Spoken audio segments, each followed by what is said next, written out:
Iran के नए सर्वोच्च नेता मुस्तफा खamenei ने नेतन्याहू को टारगेट करने के लिए नए प्लान को मंजूरी दे दी है। ट्रंप को भी मालूम चल गया है कि इजराइल पर बहुत बड़ा हमला होने जा रहा है।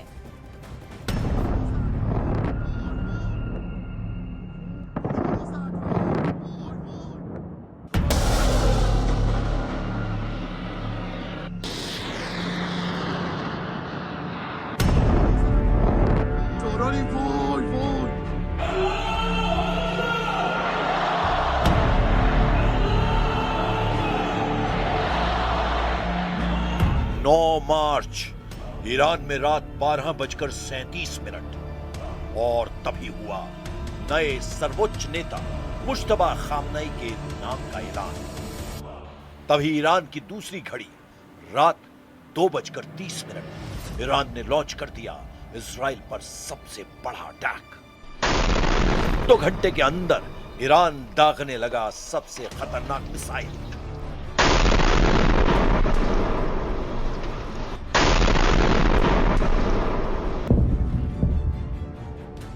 IRGC ने कह दिया है कि अब छोटे वॉरहेड नहीं बल्कि बड़े वॉरहेड वाली मिसाइल ही दागी जाएंगी।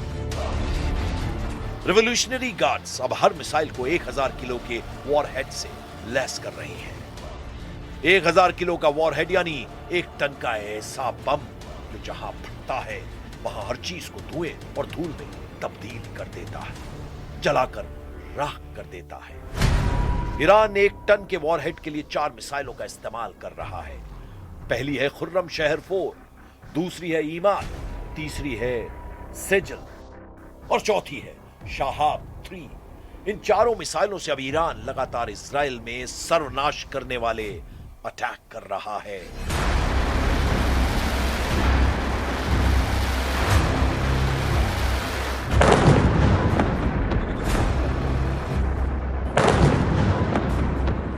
तेल अवीव में धमाके, बहरीन में अमेरिका के अड्डों पर धमाके, यूएई और कुवैत में उन ठिकानों पर धमाके जहां अमेरिकी सैनिक या ट्रंप के राजनयिक दूतावास खाली करने के बाद ठहरे हुए हैं। ईरान के हमलों की सुनामी चुन चुनकर अपने टारगेट को तबाह करने लगी।